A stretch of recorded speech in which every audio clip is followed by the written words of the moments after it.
Hi everyone, welcome to Type Talks. Today we have a live ESTJ Q&A. And so Amy, how are you? Would you like to tell us a bit about you? Hi, I'm doing well. My name is Amy.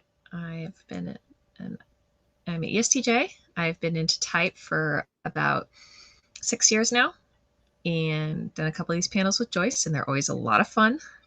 And I've been married to an INFP for 14 years. Well, 15 years. Sorry. We had our anniversary this summer. So, 15 years, and we have 4 kids. Our oldest is most likely an SI Dom because I've been noticing tons of those traits recently. He's the only introvert we have. And then our second born daughter is an ESXJ. Not exactly sure. It's kind of hard at her age to tell between TE and FE, to be honest. And then our third is a boy, and he's definitely an extrovert. Not sure on anything else. And then our daughter, she's a year and a half, and she's definitely an extrovert too.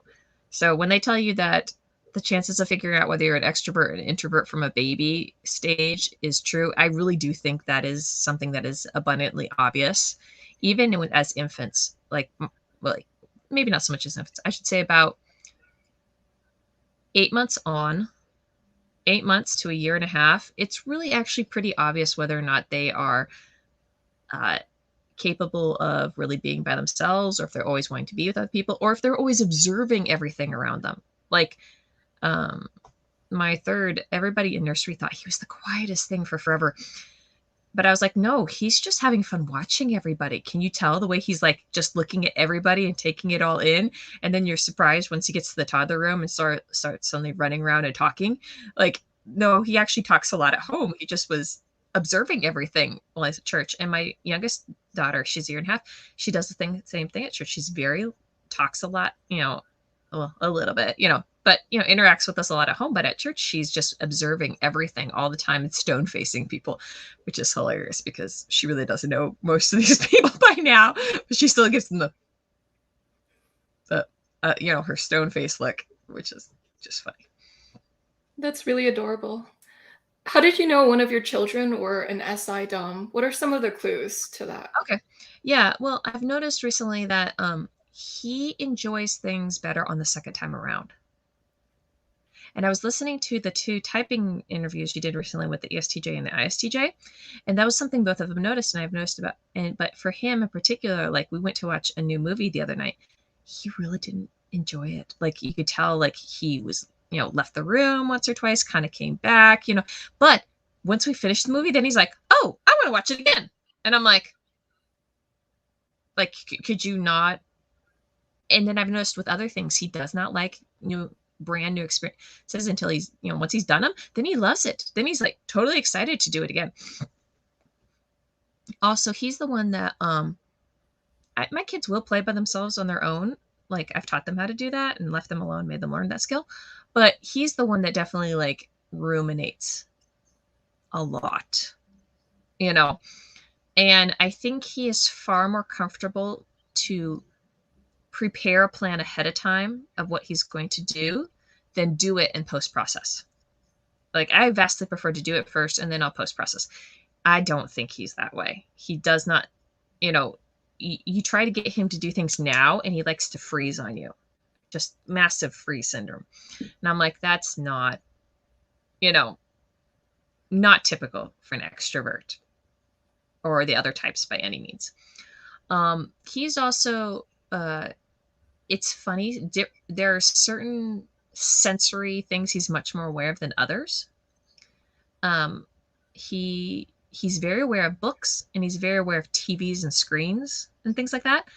But honestly, the rest of life around him, not so much. But he also has high sensory on like he's had a blanket he's loved for forever that he loves the feel of, and it's a certain texture, that it's actually the edging on the blanket that's what he loves, and he always rubbed it against his lips when he was a child. And it was funny because I'd been so careful not to get him attached to anything as an infant. So I was rotating these blankets. Well, they were all similar, just different colors. They were all in the wash. So this one day for nap time, I handed him a different blanket.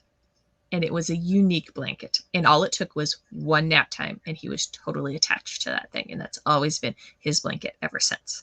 You know, um, also, like, getting an opinion out of him is hard. Like, I can tell my daughter's an EJ because getting opinions out of her, no, you don't have to struggle. She's giving you her opinions. Like, there's no doubt that she has opinions on things. The only time she's not giving you an opinion is if she thinks that you're not going to like her opinion for some reason, and and then she might be holding off. But then half the time that's because we're already in a discipline issue. So, like, there's a reason for the hesitancy. But for him, trying to get opinions out of him is a lot harder, on that side of things. So that leads me to say he's more of a perceiver side of the equation, because he doesn't strike me as being he's not passionate the way my husband is for being a lead FI dom. That's doesn't strike you in him, and he's got a lot of SI. And I've thought about, maybe I don't really think he's a TI dom. He is very smart and he can come up with logical things, but I think every type is capable of that. That's not unique to but the other thing I don't see a lot of is I honestly don't see much TE. Like, you set him to a task. TE is nowhere to be found, because I've got it in spades and he does not. He drives me crazy all the time. So honestly, if I were to go into looper theory, and I would say that the SITI loop is what he's using, and the FE just hasn't come into play, which, if you consider he's only just about to turn 9 in next week. So normally we say you don't come into your auxiliary until closer to your teen years anyways. So it's normal for him not to necessarily be, if he was an ISFJ, to be into that FE or that TI yet. Or, you might see bits of it, and he's very empathetic. He's very social. People look at me and they go, "Oh, your son's not an introvert." And I'm like, "No, he's just quiet at first while he's learning and observing everything. And once he gets comfortable, he's loud, and he can be empathetic about different things, although he tends to freeze first in his empathy too, which I think it would be characteristic of a child, SI lead, as opposed to, an FE lead who would, someone's crying. I literally had to teach him, they're crying, run, go hug them. Like, we had to have these conversations with him. It's like, because that didn't come instinctually to him, which tells me it's not, he's not TE or FE lead, because either one of those would have been like all over doing something, if nothing else, copying the fact that other adults do that. That is so interesting. What I learned was, Amy, you're a well of knowledge on how to type kids. Of course, children, you might need to wait a while to really figure out their type because they're still developing. Mhm. But there are still clues on possibilities they could be. And I think you're a well of wisdom because you have had a lot of experience with that. And so I was wondering, Amy, about your dominant I'm also function. fortunate that they're closer to my type, which I think makes it easier for me to type them. If they were actually over in beta or gamma quadrant, I think I would be far more out to lunch and trying to type them, to be honest, because my family's all pretty much alpha delta, and all my extended family too. So That makes it easier. And so, Amy, I was wondering about your dominant function, TE. How do you experience that? TE is how I see the world. Like, and I see the world because I interact with the world at all times. I'm always aware of what the world is. So, like, my husband takes forever to wake up in the morning. Like, where for me, now that I'm older and I've had sleep problems because, I've had 4 kids, so I've been through several years of not great sleep.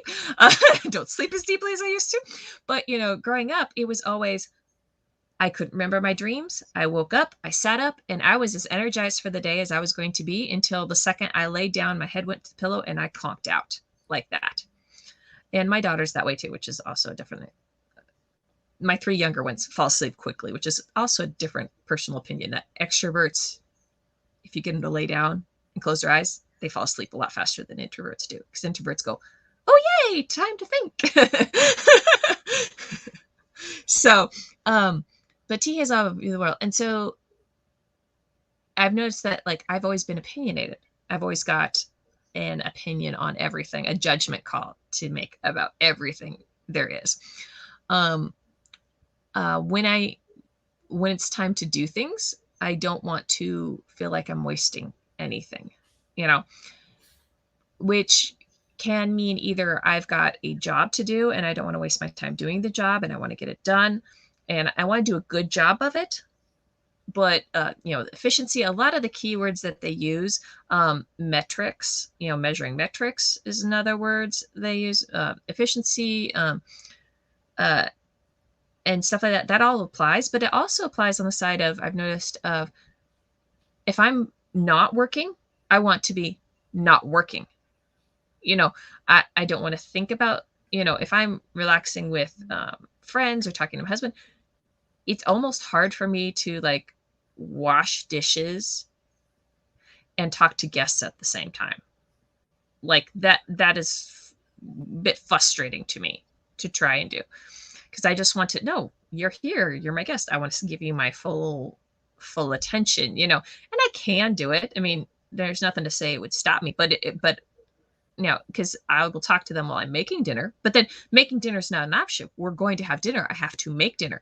However, cleaning up from dinner, that in my opinion is totally optional while my guests are over, like clean off the table so we can play games. Great. Do put away the food because we don't want to go bad. Great. Catch me actually washing dishes in the sink when my guests are over.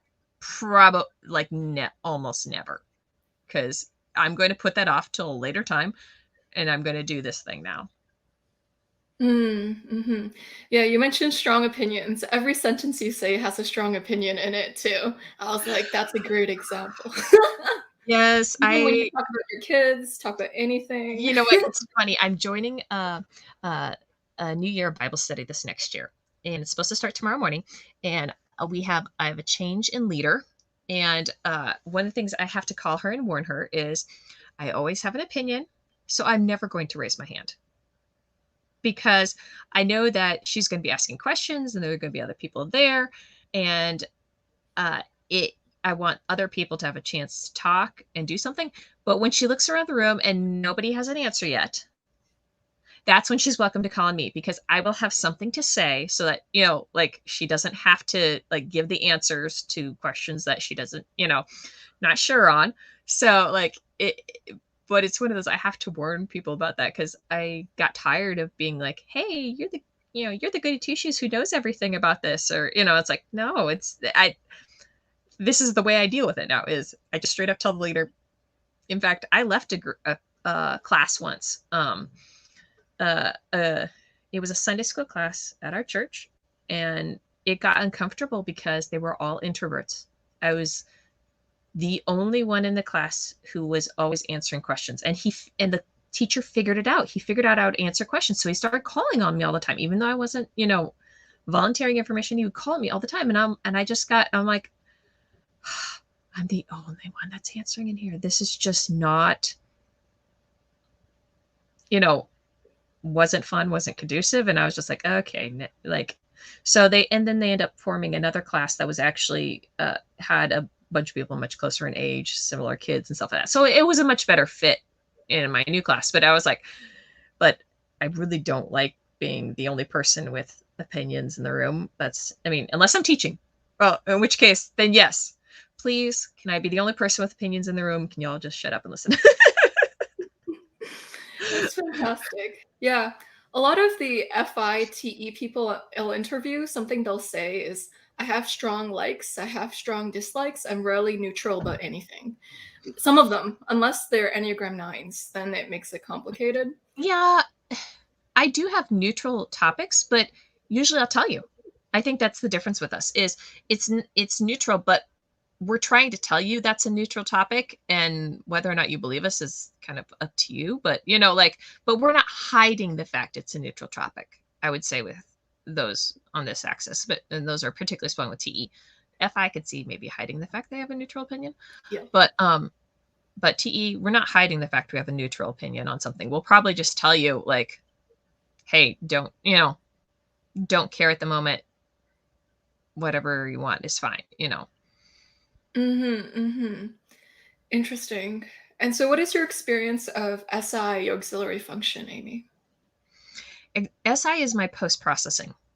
So I've noticed after I do something, I always end up post-processing things. The thought of trying to plan ahead for something I've never done is almost impossible for my brain to wrap itself around. Like, that is a very difficult concept because my brain is immediately going to start equating it to something I have done and jumping from there into what the potentials of this event are going to be like. So, and I definitely post process on the side of, okay, how did it go?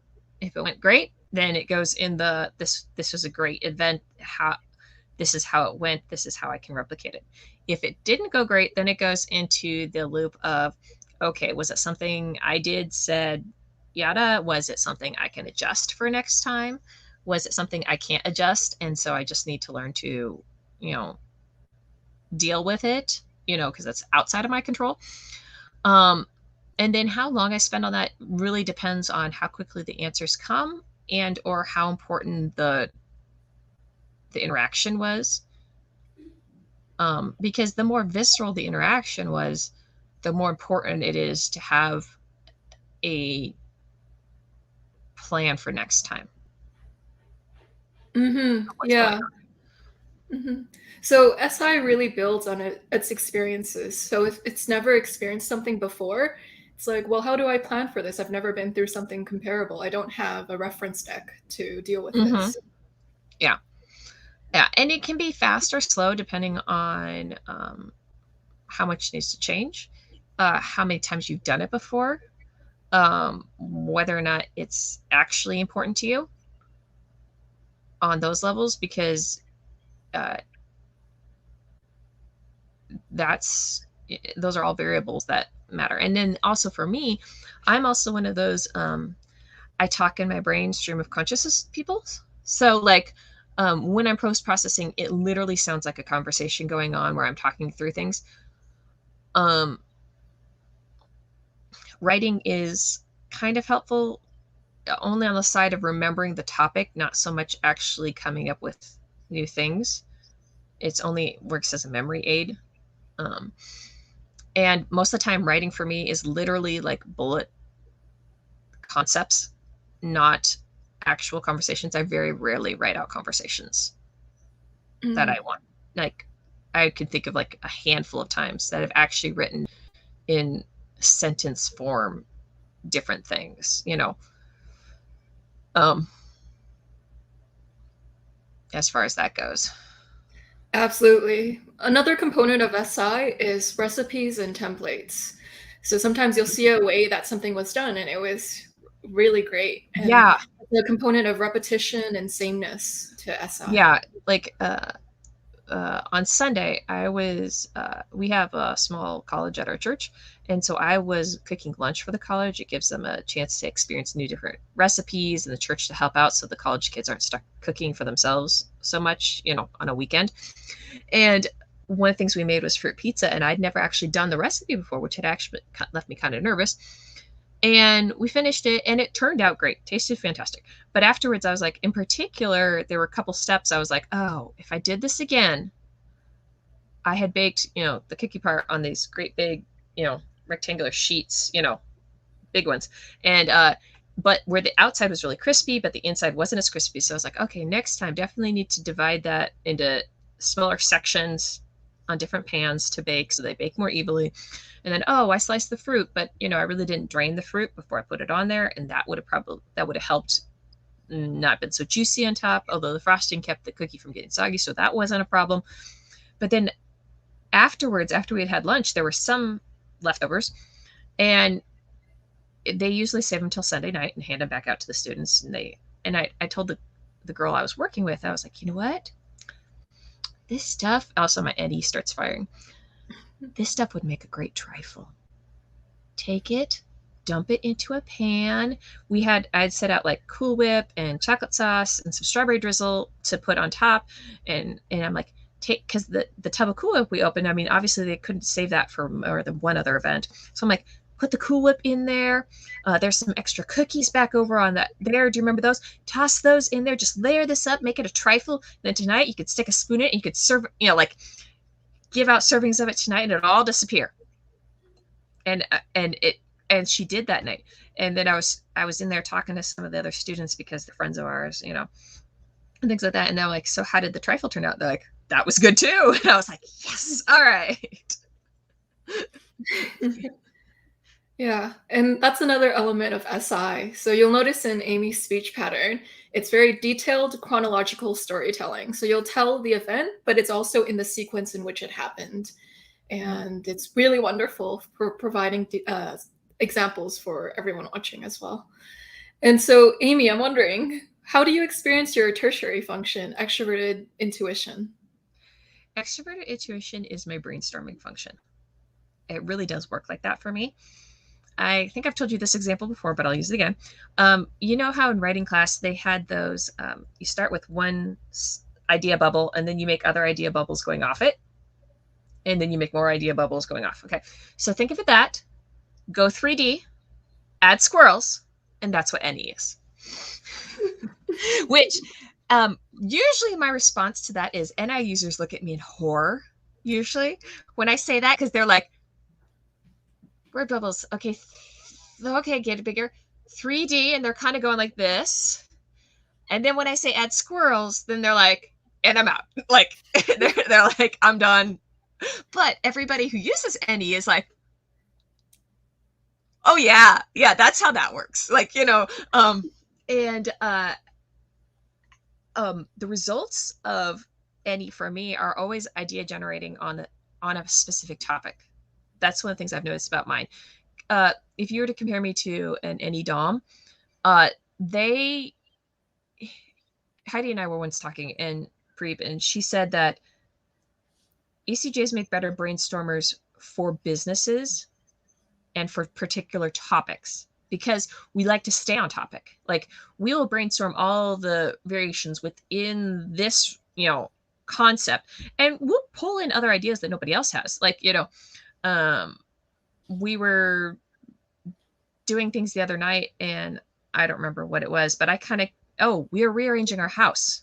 Yeah, put this bookshelf in, stuff like that, and we're coming up with, and so there were a couple of different ideas floating around, and I was going, okay, wait, what if we put this there? What if we move this there? No, that's not working. What about, and I was coming up with lots of different ideas of moving all kinds of furniture. Do we get rid of certain pieces of furniture? What do we move? Where can we put this?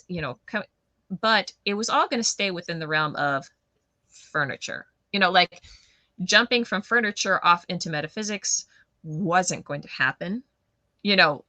Not, at least not, it's not common that I can jump from whatever topic we are when we're brainstorming onto another one. There are exceptions to that, because I've noticed that I think, depending on how well you know people, like my mom is an ESFJ, my sister's an ESTJ, and you never want to put all three of us on the same team for taboo. It's a really bad idea because the word association games we can play while avoiding the taboo words are just never fair. Because we've got so many incidences of shared past that we can remember that we're like, okay, so when somebody did this and I say this and that makes you think that, and like the thought through lines are also similar between us because we have so much shared history. And so I don't play on the same team with them unless without warning other people, and I assume kind of the same thing for other families or best friends or stuff like that. It depends on how you want to play the game. If you want to play the game, everybody win lots of points, then you pick people who know each other on the same team. If you want to make it more fair, then you mix up the teams better. But yeah, that's how I've noticed. It's a problem-solving function for me. I've noticed, like, if SI can't figure out what's going wrong or how to get it right, then NE does start coming into play. You know, is there potentials? I saw one place, and don't totally quote me because I'm not the best at socionics, but socionics posited the theory that ESTJ's NE is a positive oriented results focused. Like it looks for happy problem solving. That's what it looks for, as opposed to an ENTJ's NE, which is a pessimistic problem solving focuser. And I found that at least to be true for me, where NE doesn't usually come up with bad ideas for me. That's my SI. My SI is usually the one that's going, and remember when this didn't go so well? You know, that's usually the one for me that comes up with the bad potentials. So Yeah, makes sense. I've also had SI users tell me that they tend to have strong opinions in general. Like FI plus SI results in even stronger opinions because the mhm, SI has opinions on micro subjects.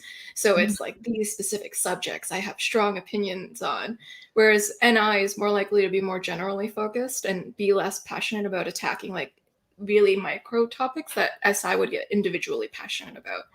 Yeah, I think it has to do with the fact that SI is grounded in the concrete. So, you're looking at things and maybe you're looking at a palette of colors and your SI goes, I like that blue, but I don't really care for the paint swatch next to it. Like, it's literally attaching to a small piece of an option. Like I might like fish, but I really only like salmon. I don't like cod, or, something like that. So I think because SI is focused on concrete events and stuff like that, I think that would be why it's a bit more particular, because, you know, I like this shirt because this one falls on me. I got a similar shirt, but this one doesn't fit, because shirts are not totally uniform, like this one doesn't look as well, or this used to look really great on me and now it doesn't look as great anymore because it's been washed too many times, or hey, I gained or lost weight or whatever, and all these factors, and so I think that's why SI would be more particular than NI would about things.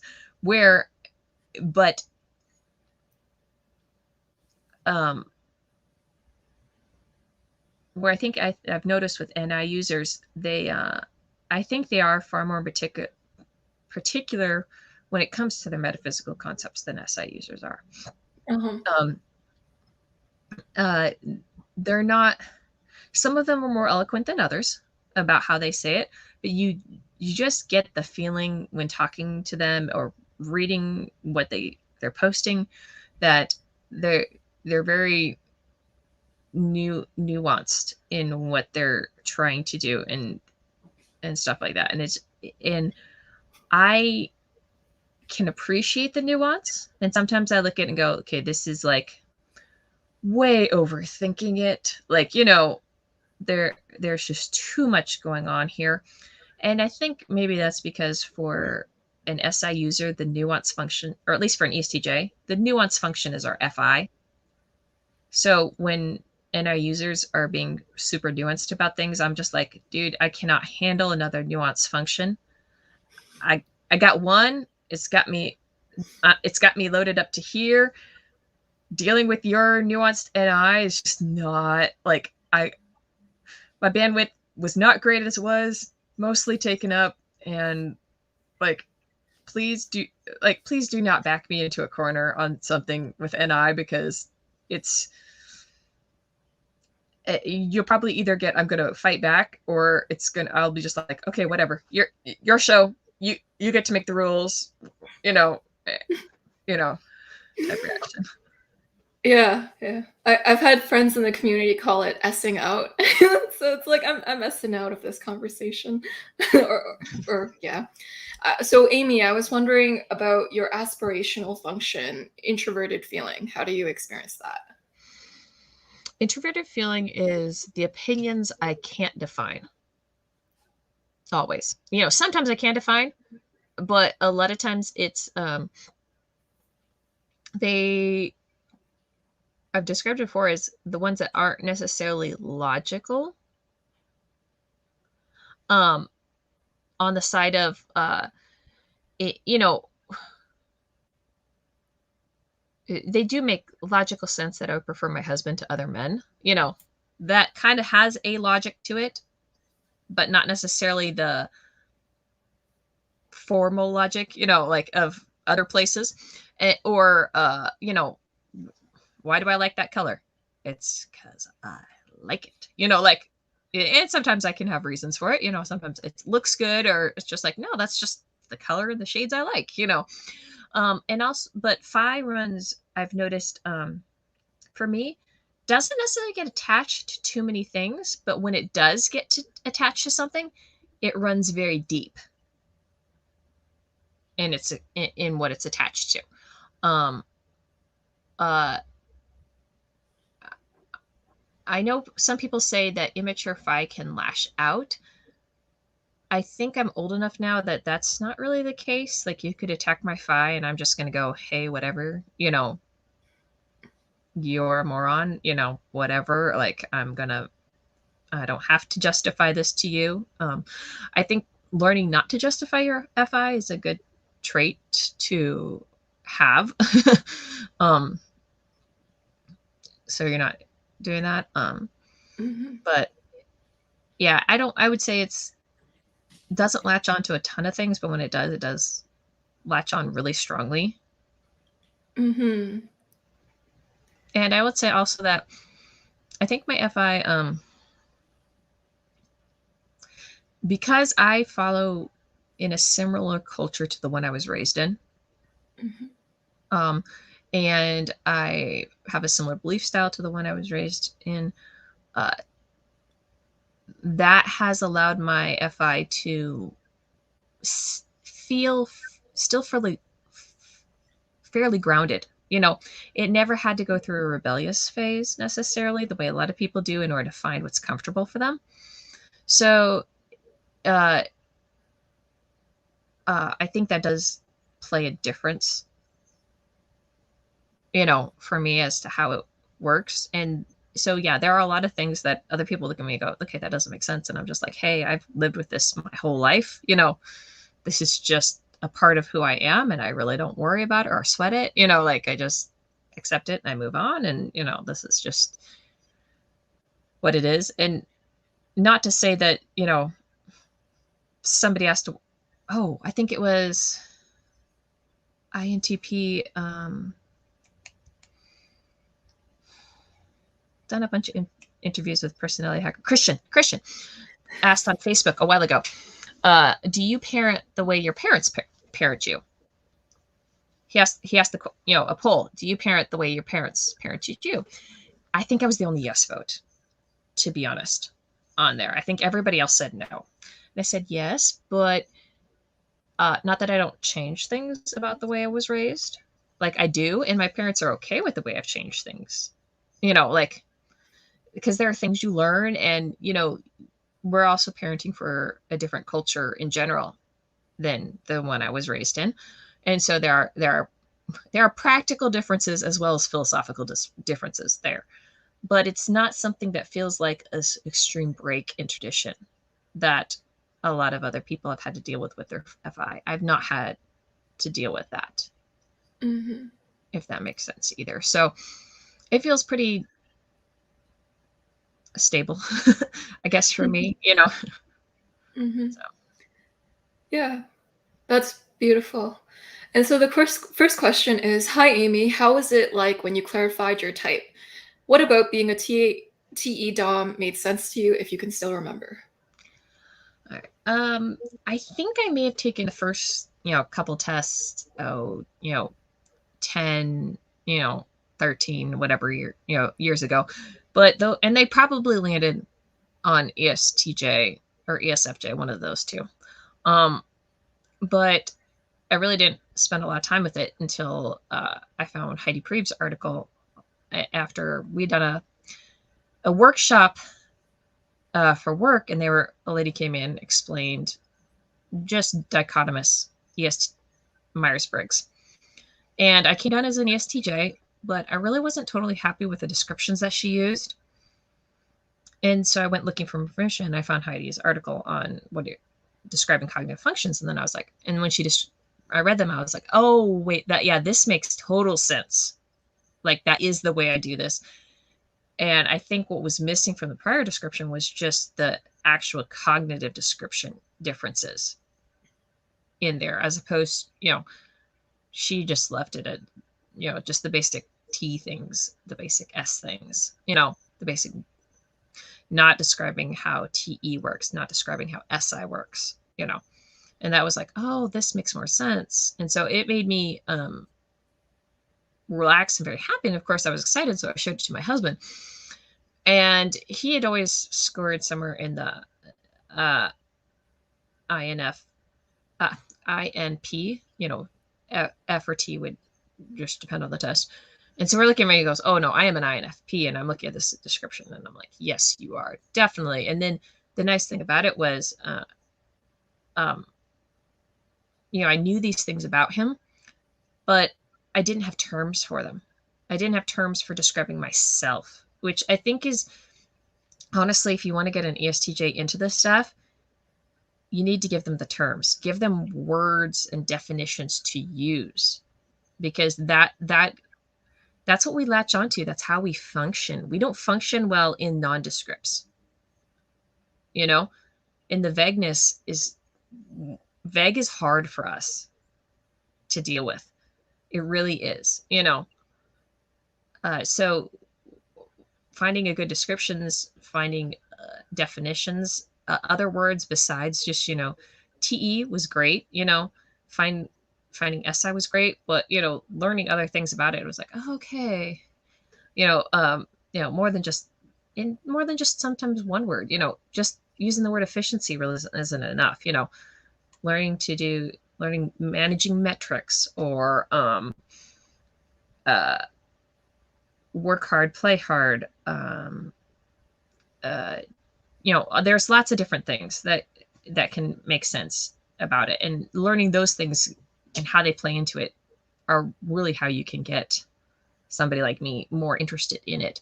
Because also having words for the vague things, like TE is kind of, everybody can recognize TE because it's an extrovert judging function, and somebody in your life uses TE and is telling you what to do. Like, that's not a surprise to, most people have somebody like me in their life. But, trying to explain NI, trying to explain FI, like these things that are just nebulous. It's like, okay, wait, there's a word for that. Then there's this stuff. And that's like, okay, but thank you. This is so helpful to actually have words to describe what's going on here. Yeah. A language to put the vagueness into clarity. And I wonder if that's why you like opinions or forming opinions a lot, because at least your stance on something isn't vague anymore if you have an opinion. Yes, just food for thought. that is a large part of it. Cool. Yeah, and you can totally add on to that too. I'm just going to also read this comment. Michelle asks, why do so many people hate on the ESTJ type, and why are there so many bad memes out there? All right, this makes me laugh. Did you catch what I said Sunday night to Denzel? Yes. Yeah, okay. All right, so folks, if you don't know, I'm on Twitter. My handle is Amy the ESTJ. And Denzel had recently posted a video talking about ENFJs, and somebody had posted a comment on there saying, hey, I know an ENFJ, and they just gaslit, and they're like the sociopathic, influencer, yada, yada, yada. And Denzel's like, why? Why did you have to say that? Like, what does that have to do with the video I just posted? And so I got in there. I'm like, okay, as the type, listen to me, as I authoritatively tell you, as the type that gets the most ESTJs are horrible people comments, this is not a type thing, okay? People love to vilify others and attach it to a specific type. And most people, for whatever reason, pick ESTJs. I don't know why that is. I just know that's the way it is. And now it's not everybody, because I know other people who vilify other types, That's their favorite, the sociopath next door must be this type because that's the type I always hate on. So this person, must be this type. So, why are there so many bad memes about it? I think, to be honest, it's because ESTJs are truthful enough to tell you where our tendencies to be awful are. We're honest enough to tell you where our tendencies to push and shove are, you know, because we really can't hide that part of ourselves. We're honest enough to tell you that we could be awful. I'm generally thought of as a very nice, kind person, opinionated, yes, but, kind, willing to help, there for people, drop everything at a drop of a hat, doesn't get overwhelmed easily, all these, really great qualities to have. But I'm also one of those people that I think people know they really don't want to tick off, because if I really did lose my temper, it would be violent and vicious, and so it's one of those, I have to be aware of that. I have to be aware of the capacity for harm, because, and I think, do I think there are ESTJs who are horrible and they end up influencing a wide range of people because we interact with a wide range of people? Yes. I think there are some personality types that might be horrible people, but because they don't interact with very many people, the sphere of influence isn't as great. And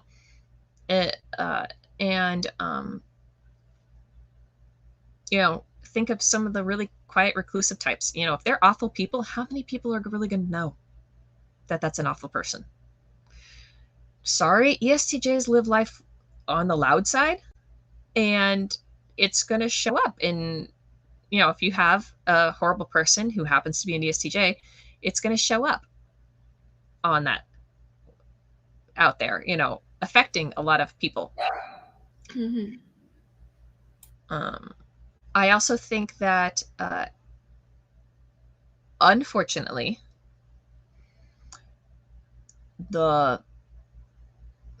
it's easier to recognize a bad ESTJ than it is to recognize a easy one. It's the most frustrating thing about being my type, in my personal opinion. I don't know why my type is the one lucky enough to be that way. But it is just incredibly easy to spot an ESTJ who is a horrible person. And it's not to say that by any means that all ESTJs are that way. I think, quite honestly, it's the same spectrum as it is with any other type, as far as how many good, middle, and bad people there are. But yeah. Absolutely.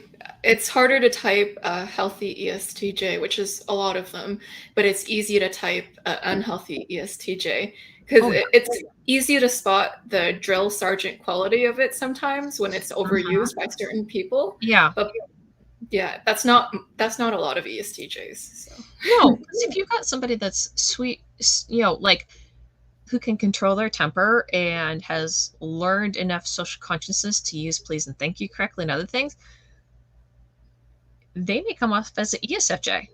I mean, like it and so I can't tell you.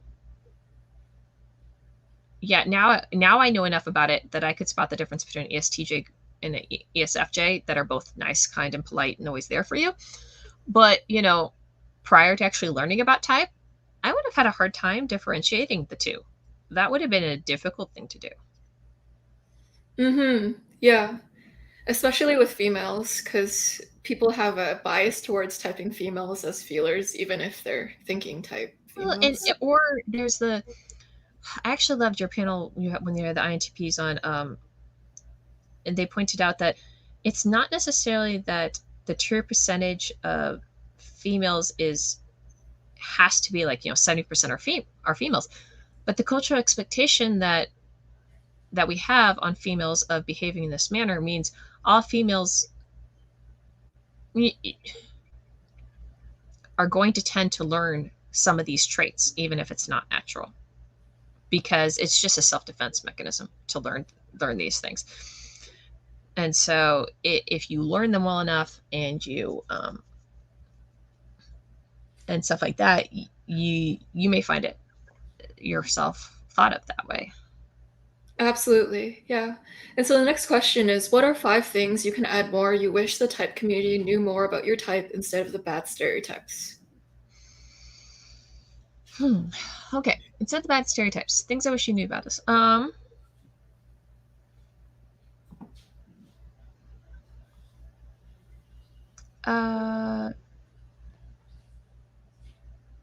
A lot of us really want to be helpful.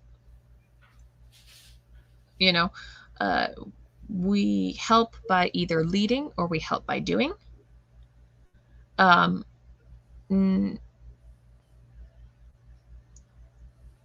I think there are a lot better descriptions coming out now than there used to be. So I think it's just a matter of spreading those descriptions high, wide, and handsome until people can learn to recognize the difference. I think getting more ESTJs into the community enough that people who know what they're talking actually know enough good ones that they don't automatically say something that's derogatory.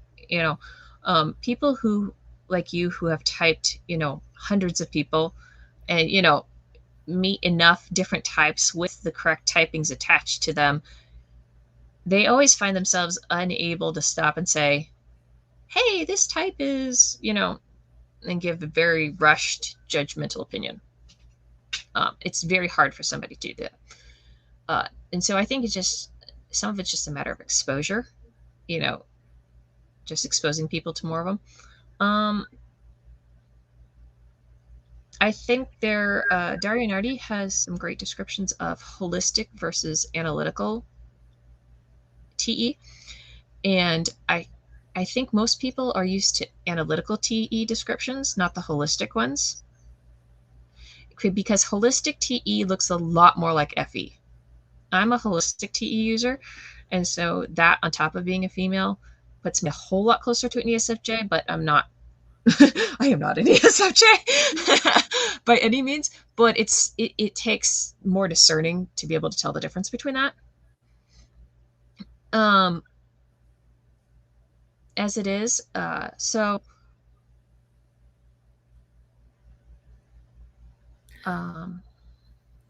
I'll put Joyce. the holistic and analytical TE descriptions in the links below once the Great. interview is done for anyone who's curious. There are 2 different types of ESTJs. There are the work hard, play hard people, and then there are the work hard, be lazy people. Like, most descriptions don't include that differential. Like, I would say all of us are work hard people. You won't find an ESTJ that doesn't. And when we're on the job, we want to get going, get through it, do a good job. But when it comes to the flip side of things, because we want to be done with work and we want to be onto the relaxing, some of us are very, hey, remind you of stereotypical SPs, when they're relaxing. And some of us are not so much that way. We've either got, I personally have a lazy streak, I would probably be more of, I think I'm kind of more of a balanced Enneagram 1, to be honest, because there are bits and pieces of 9 and bits and pieces of 2 that really make sense for me. I think some people have leaned more into I'm actually a 2, but there's some things about 9, that I'm like, oh yeah, I can totally see bits and pieces of that there. So I think that's a difference, because people may look at us and say, hey, when you relax, you're not, always on the ball. You're not always in charge when you're relaxing. I'm like, yeah, because I'm relaxing, like I don't have to be on the ball anymore, like I don't have to be the one giving an opinion. I'm taking a break from giving my opinions at the moment. So,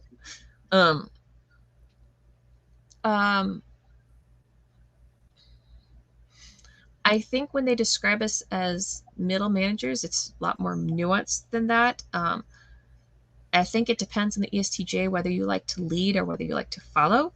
But I will say we all totally agree that don't follow stupid people.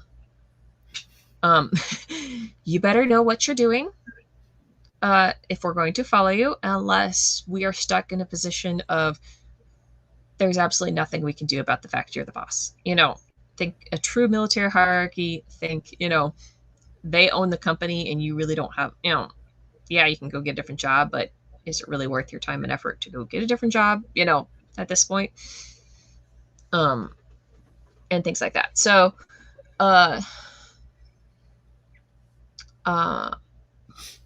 I personally think that ESTJs make, in general, better bosses than intuitives do. No offense, folks. I think we're just better at proportioning out the workload in a way that gets more things done. I think successful ESTJs are the ones that have ends in their back pocket or on their sounding board. But way too many things tend to fall through the crack if you leave an intuitive actually in charge of things most of the time. There's always exceptions to the rules. Don't get me wrong, folks. There are always exceptions. There are perfectly capable intuitives who are perfectly capable of leading things. But there are also a lot of intuitives who they lead really great, but if they didn't have a sensor coming along to pick up pieces for them, it would be a different kind of disaster. So if you're talking about you need one person in charge and only one person to handle it without backup, I think an ESTJ does do a much better job than most types, than just about any other type as far as that goes. If you can only have one responsible person going in charge and you can't use a backup and advice, if you're dealing with a bunch of people. Solo activities, there are, I think that will depend on what solo activity you're talking about, because we're not the perfectionists some of the other types are. We're not creative the way you standardly use that word creative as some of the other types are to do things necessarily solo. As far as creative goes, I would say ESTJs are creative. You just probably won't hear us saying that. We don't describe ourselves as creative because our creative versions are usually modifying creativity. So we have something and we're improving it or we're modifying it. It's very rarely for us a completely original creation. That is a rare thing for an ESTJ, but we're actually really good at modifying things. And so we are really creative when it comes to that. And it can even be, it can be things like art and music and, things like that. It can be sports and physical activities. We're really capable of doing that. We're just usually modifying somebody else's plans. And usually our modifications are really helpful because they widen the base of usefulness for whatever that thought was. Usually puts it in a manner that more people can copy. And so it makes it more accessible to everybody else.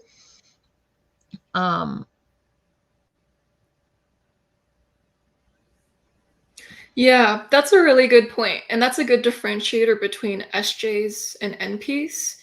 So SJs, they use their NE in service of their SI. So they'll have a template or they'll have a recipe and they'll try to modify it to bring out the best in that recipe or that template. And so they're kind of making it more useful in reality or finding ways to use their creativity to actualize the usefulness of something. Whereas for an NP is more likely to have a completely original thought, but less applicability to reality. So you'll have the opposite. with NPs.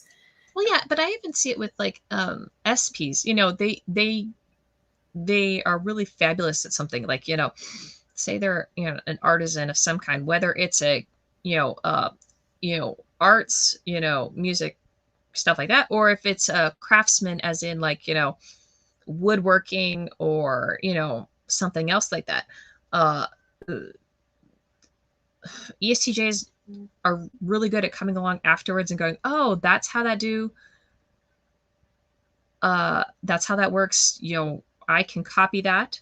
That's the other thing about ESTJs. We are actually really good copiers.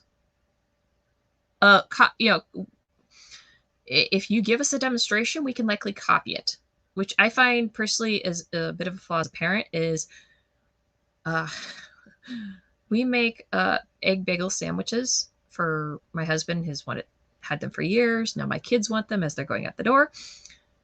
And we've learned that you take Pam spray and you spray the bowl before you put the eggs in, before you stir them up, put them in the microwave.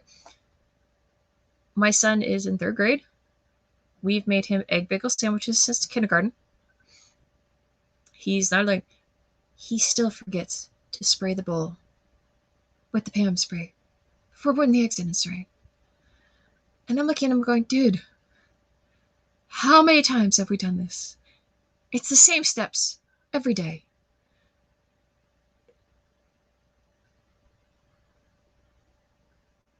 Why are you not copying this? Like, why can you not copy this by now? Like, that is just something I'm like, and so, but I've noticed like it's kind of extreme with him, but I've noticed with other people, this is something ESTJs get very frustrated with. It's like, and I think it's because we just don't realize that copying is such a natural talent of ours, the ability to copy and mimic, that it's hard for us to absorb the fact that others don't copy and mimic as well as we do. That's very frustrating. Yeah, yeah. Some really great strengths of ESTJs that people don't know of: copying, mimicking, and modifying what works to make it even better. Um, and so Michelle asks, why do so many people invalidate ESTJ's sense of NI reference? We don't have an NI reference.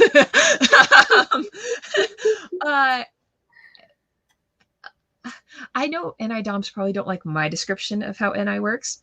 NI to me is like an oracle function. It's mystical. It is foretelling. It is prophesaical. It is, how in the world do you know that? And you are always right. It is also, to be honest, rare. How often did the oracles actually have a prophetic foretelling? Not that often. So sorry, NIDOMs, if most of the time what you say is rather not up to that level. Mm-hmm. You know, there are NIDOMs, you're probably only going to get 10 prophecies in your lifetime. Sorry, use them well. Oh gosh. I mean, like ones that are great, that are like truly the profound nature that I can recognize, because I can't see minor NI use. I really can't. It doesn't flag for me. I'm rather oblivious to it, you know. But I'm talking like prophecy as in like out of the blue, I don't know you. I don't have any reason to believe that you are capable of this. You know, I you know, and particularly if I don't know you at all and you're giving out NI wisdom, the chances of me being able to recognize that it has to be like, you know, once in a lifetime for me not to know who you are. Like, and then it's like going to be one of you, not all of y'all. You know, if I know people and they've proven themselves time and time again, then it becomes easier because my SI starts validating their ability to do this. And then it gets easier. But yeah, to, you know, to look at me and say, hey, I know this is what's going to happen. And I'll look at you and say, why? Because I always want to know why. ESTJs, as a general rule, always want to know why. And if the answer is that's just the way it is, honestly, that doesn't always tick us off as much as some people might think. Like that can actually be an okay answer as long as you're not giving to me every time. Mhm. Use it sparingly, but that's an answer we probably can live with. Like that, because we run into times where we can't always explain something. So, but that's just very rare. So we want that same level of rarity in return when we're looking for answers. So, so you can, tell us, I don't know why, I just know this is what's going to happen, and if we know you well enough, we'll be able to rely on that. But that's because it takes time for, and it's funny to me that I'm now realizing SI is what has to validate your NI. It's not my TE function that validates your NI. It's the fact that you've done it often enough. My SI goes, it's different, but it works. Like. Yeah, that's the quality of SI. So it trusts experiences built over time. So if you show that your NI is trustable over time, then it'll start to trust you incrementally. Whereas NI doesn't need experience to trust in its pattern recognition. So NI is like, I just know sometimes, because NI is using like its extroverted sensing, which is attached to the polarity of NI, uses its body as an instrument. It trusts its body as an instrument to pattern recognize in the moment. So it's like, oh, I just know it's going to unfold that way because these subtle minor cues are showing that. Yeah. And I've read there are, the other description of NI I like is the one that says that NI has SE running as a background program. The SE is picking up the details. The SE is looking at it, finding this stuff, and it's feeding it into their brain. It's just feeding it in as background data, and it's in the back. They're not really aware of it, which is kind of why to me it seems like you're floating. It's dwelling back, and all of a sudden it's like they're like, oh wait, this is going to happen, because all of a sudden it's like all these background pieces all just lock in together, and out pops this answer. And but if I ask them like, okay, so how did you get to the answer, they're like, don't know yet. Like, and some of them, depending on where NI is in their stack and other things, are better able to backtrack where through the process there is. And I think that's how you can tell the difference between NI and SI, because SI, we know where the process came from. For us, if you ask us, okay, so how did you get there? Chances are we can explain it. Now, I mean, it may not always be a verbal explanation. It may be easier to show you as opposed to like talk it through for you, but we know where the thought process comes from. I think for NI, tracking back through the thought process is a learned skill for them. Yeah. And so depending on how well they've learned to do that, or depending on how the things came, dictates how well they can explain it. And so Forgotten Clown asks, hello, how do your SI and NE cooperate? Thank you. In tandem. Very much in tandem. Objective personality would say that your second and third functions are fairly evenly balanced. Now I can tell the difference. I'm definitely SI over NE. I'm not a looper, according to that theory, but because I always go to SI first, unless I'm intentionally bypassing it. Which I can do. I can intentionally bypass it to use NE, but they do work in conjunction, because as I'm spitballing out these ideas, I'm filtering it through, have I done this? Is it like another concept? Is it, it goes that way.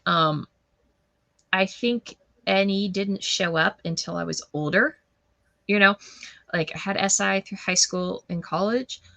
NE showed up, more so, tail end of high school, maybe not even then, maybe really not till college it started showing up.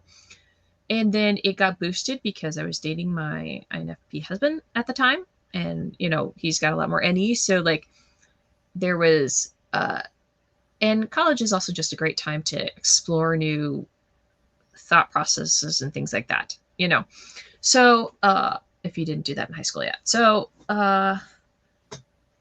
they do work, I would just say they work in tandem with each other. SI is usually SI is my predictive function. NE is not my predictive function. SI is my predictive function.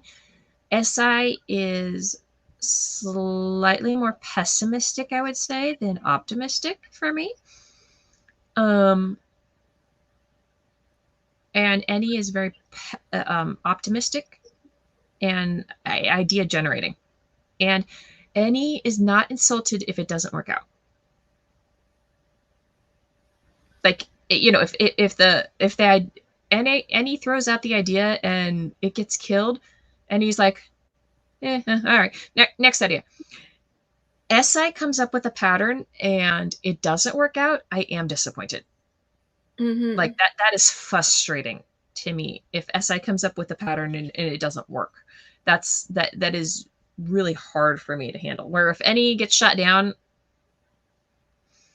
NE not very likely to care. Mm-hmm. For sure, yeah. Personality Hacker also says between your auxiliary and your tertiary function, the middle two functions in your stack, you toggle back and forth between them. And so a lot of different schools of thought are essentially saying the same thing. Mm-hmm. And really well explained, Amy. And so Paul asks, hi, Joyce and Amy. Amy, what advice would you give girls who prefer T as they grow up in a world that still frowns on this gender expression? Where are there role models that you particularly admire? I think what it takes for girls who grow up as TE DOMs is, to be honest, as much as, part of me wants to say, hey, don't learn to operate like a girl, just, do your own thing. Honestly, that's a tough row to hoe. Learning some of those feminine mannerisms so you can get along better with cultural expectations, honestly, is helpful. It is frustrating as that is to do and to learn, but you can make it your life easy by cheating the process and being honest with some people that you trust who are kind to you and say, are there things I can do to not tick off people as much? Like, if you can have those people who can speak into your life and say, hey, would you please, do it this way? Would you please say this next time? That does make your life easier because then you have a pattern and a template for something that is easier, which is always appealing. I've always thought Mary Poppins is one of my favorite ESTJs. And I think that when they cast Emily Blunt for the remake, totally nailed it. She and a lot of her other roles strikes me as an ESTJ woman and does that so well. I think it's learning to be okay with the fact you're blunt is important. I think it's learning to realize that girls are nice, guys can be better, and that's okay. Learn to be comfortable with that.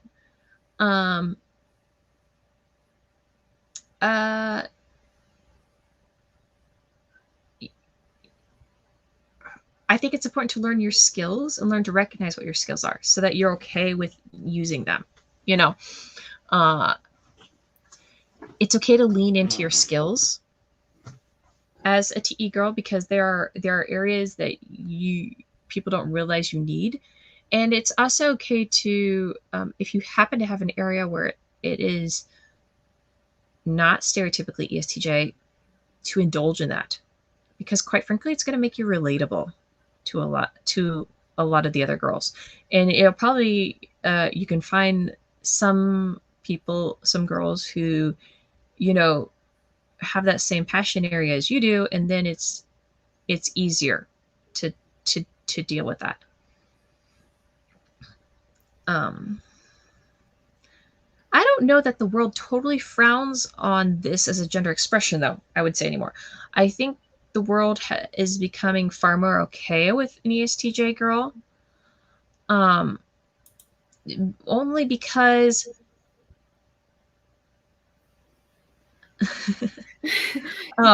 sorry, I got distracted for a second. Only because the worst descriptions for ESTJs for a long time were girls were bitches. And I don't like to use that word. I would not describe myself that way, other than to say I'd be very capable of being that way.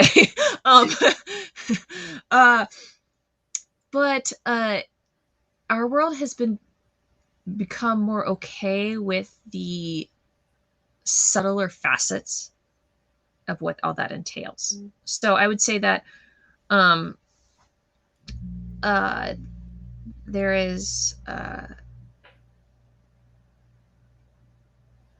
so I think we're more okay with that. I think the interesting part is for us is learning, to deal with guys, and then I think also learning to figure out whether or not your closest guy friends will actually be other thinker guys or other feeler guys.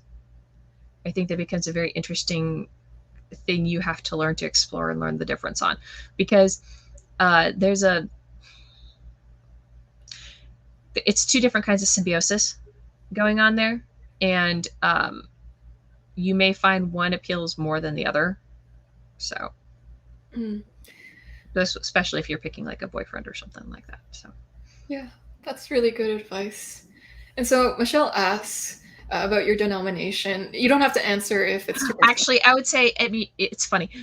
I will say this: if I were younger, I probably would have told you, but I'm older now, and if you want to DM me on Twitter and ask me that question, I don't mind telling you. But as religious convictions here in America are becoming quite the polarizing topic, I have no desire to alienate some people over what we're trying to accomplish here over that topic, so I'm not going to answer at the moment. I will say I'm Baptist. That's a general enough label that works for people, so. Absolutely. And so Brady asks, when you were a child, how did you internally handle things not going your way that you expected or hoped? My son is probably an ESTJ, so I'm curious. Depends on how severe things didn't go as I hoped they would. I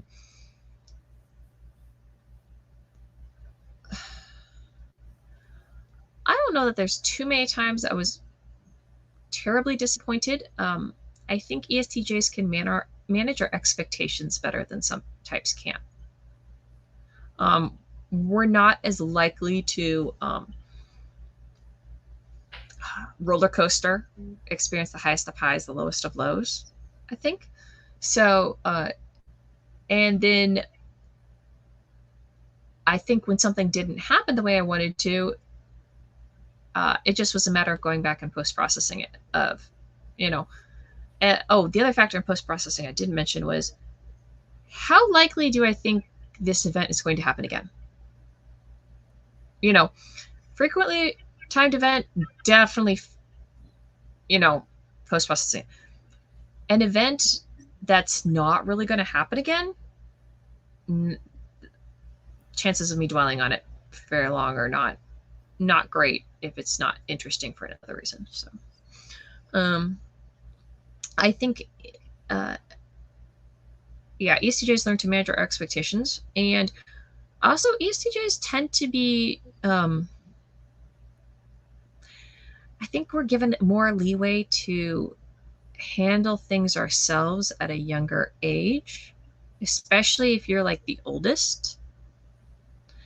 And since we handle it ourselves, it's easier to deal with, because we can set the expectations for it. We can do things. We are proactive enough that if the difference between enjoying it next time is simply getting ready earlier. Guess what we're doing? Getting ready earlier. Like, we're not going to put it off to the last minute. So,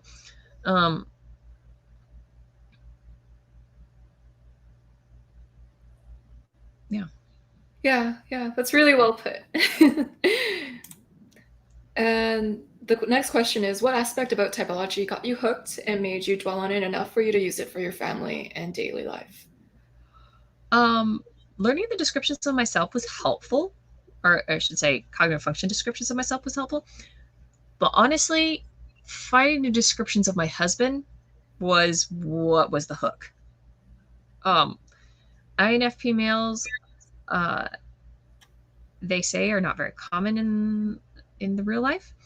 And so finding words to describe things I knew but didn't have was just the absolute thing that set me over the edge into everything and just made me want to gobble up all the information out there. And then it became also a nice thing of I got involved with the community. So I got to know other people in it, which is good for me because I'm quite sociable. And that helped. And then my also personal favorite way to use type is not to actually type people as in figure out what your whole code is, but rather just to figure out what you're using right now. Are you perceiving right now, or are you judging right now? Are you, which kind of judging are you doing right now?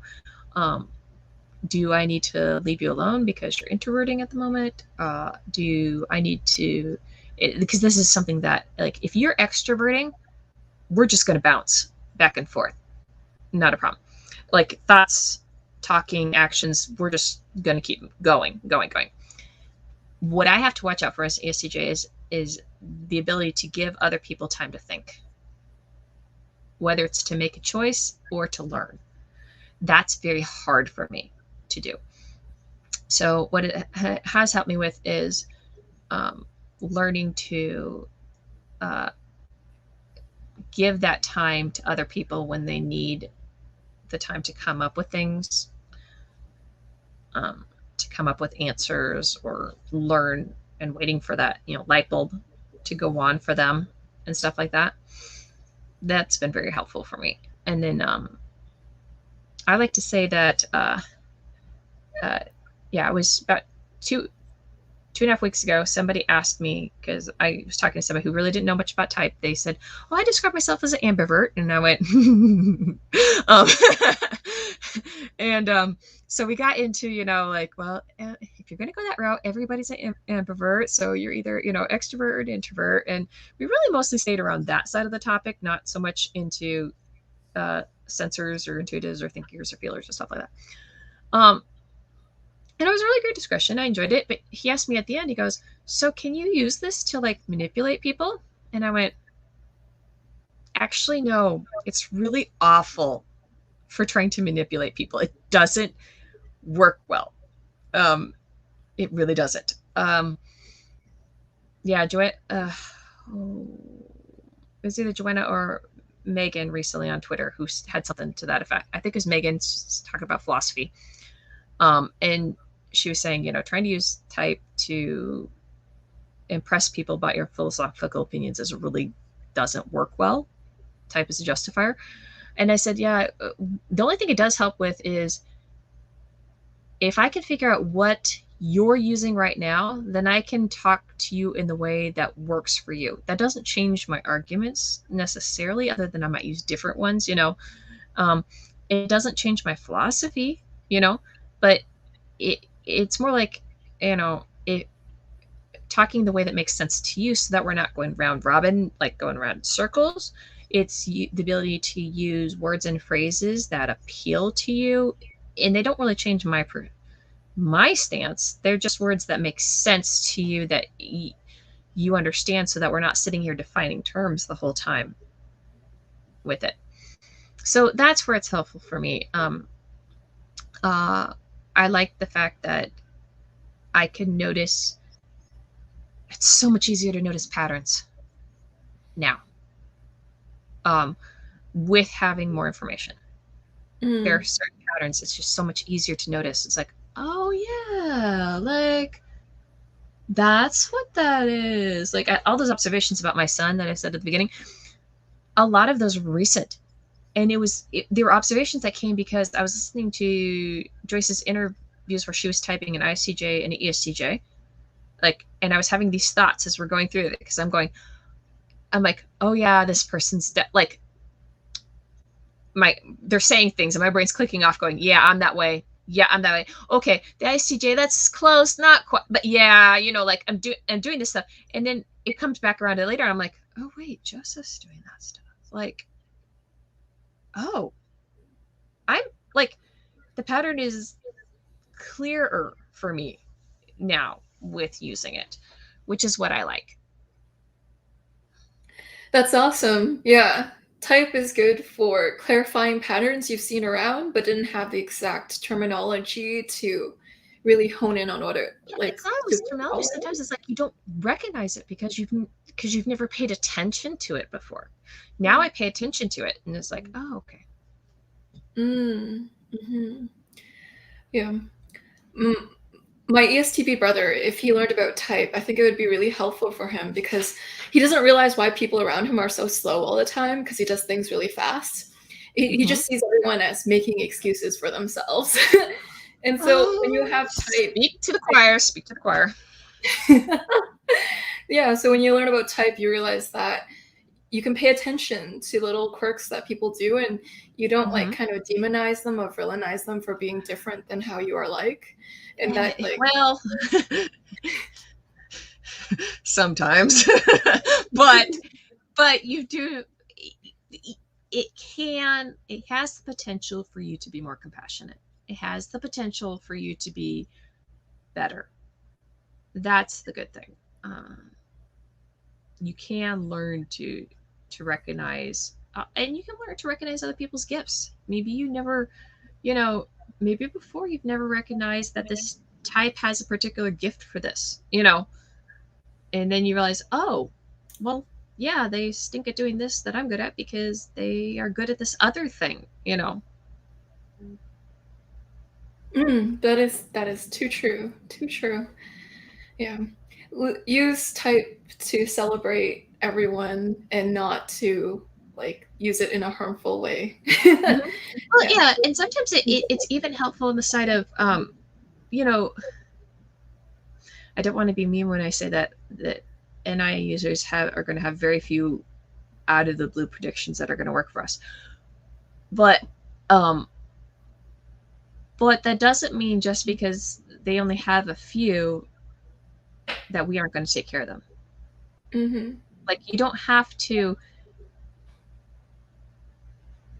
feel like it's an even trade. You know, Hmm.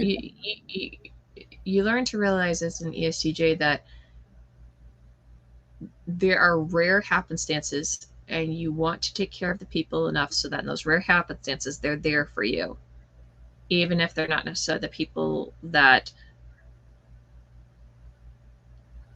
even if they're not like you taking care of everything day in day out. Hmm. You do learn that. um, Hmm. Yeah. so I mean, True. I 10,000% agree, Amy. Here's an example for audience comprehension. So, type allows you to love people and how they express love in their own way. My ISTJ dad, he shows love through acts of service, so through his extroverted thinking. And for mhm, me, I receive it best through words of affirmation.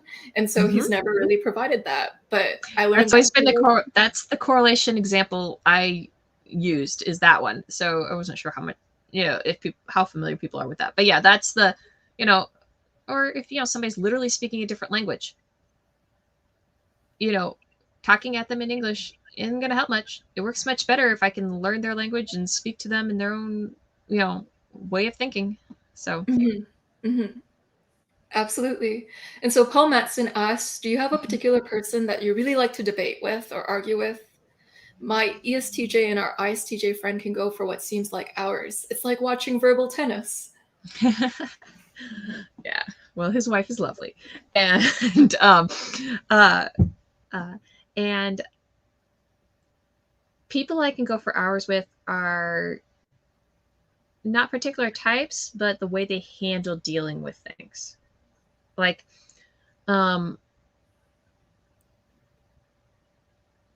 we can talk about personal topics, but I'm not going to deal with somebody who is trying to be mean. I can deal with frustrated, like they're not explaining themselves, that I can deal with, but I'm not going to deal with mean or bullying. I don't deal with people who, or at least not for very long, if I feel like you're trying to be sneaky and get me to admit something that, or back me into a corner, like sneaky and, oh, look, see, I gotcha, like you have, and in particular, because I have, if I have a non-mainstream opinion and you're trying to like, hey, let's get this non-mainstream opinion out, like, so everybody can laugh at you. Like, that's that's not going to happen. I'm not going to be arguing or debating with you. Otherwise, I like everybody. I do prefer people that think fast. Sorry, if I have to give you a lot of pause time to stop and reflect before you have things to say, that's just going to stifle the conversation. I mean, it's not your fault or my fault. That's just my brain. If you leave me alone for too long, I'm going to find something else to think about, and stuff like that. I do enjoy talking to my INFP husband about things. Although I have noticed for him, he doesn't talk about things until he's already thought about them. I can't think about them until I've already talked about them. So, like, if it's a new topic to me, I've got to, like, talk about it. And, oh, yes, foot and mouth disease for ESTJs is such a real thing. Oh, that's going to be a something, girls, is foot and mouth, totally going to be something you live with for your whole life.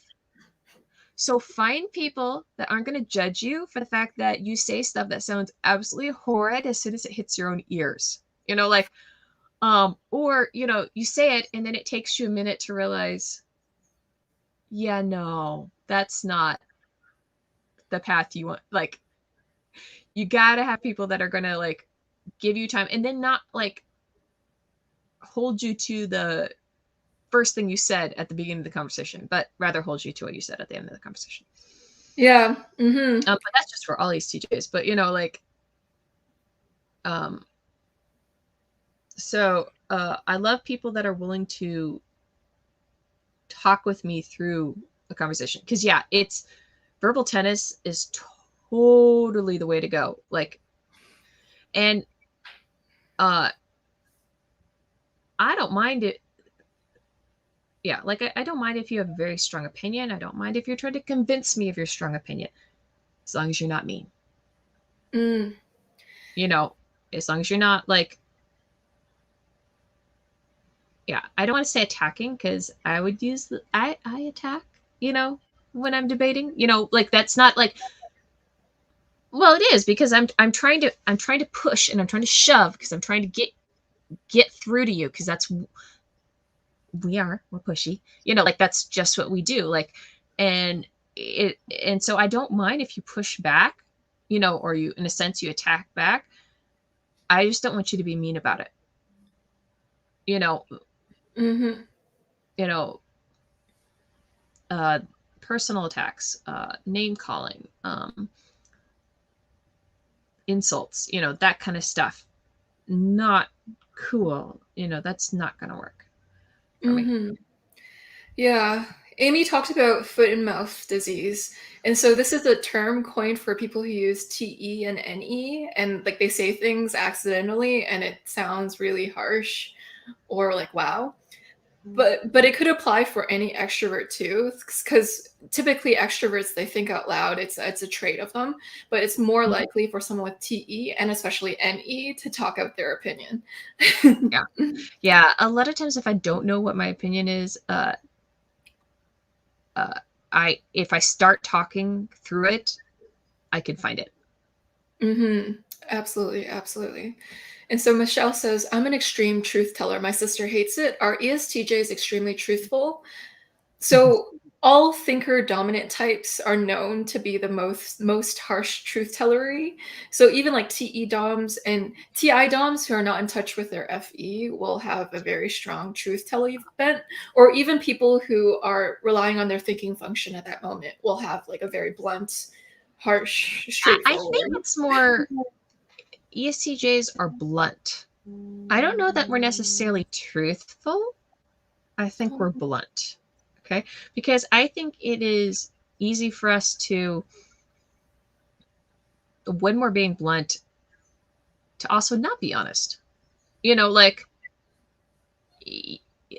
we like a big club, you know, that's very effective for us. We, like, um, hit you over the head, poke you till you're, till we get a response, like that is, people say they're a clumsy weapon. For some uses they are, but for other uses they're very effective weapons. Like, and so I would say we're just more blunt than anything, than necessarily truthful, because I think it would be just as easy for us to be blunt and lie as it would be to be blunt and tell the truth. Hmm. Because I play bluffing games actually really well with people besides my husband. Like, because he knows me well enough, and he's played enough of these games with me now, because I haven't played too many before we were married, that he knows when I'm bluffing. And I bluff because I'm blunt, and I just kind of leave it there, or I just don't talk about it. Like, mum's the word, and you know, I don't change, like, or I pick a persona going into, kind of an attitude going into it of, I'm always losing, and I just, even if I'm winning, I'm just gonna keep doing this number because it throws you off and you don't know that my hand has changed and I've gotten better. Or I'm always, like, or I'm just very kind of a stone faced of just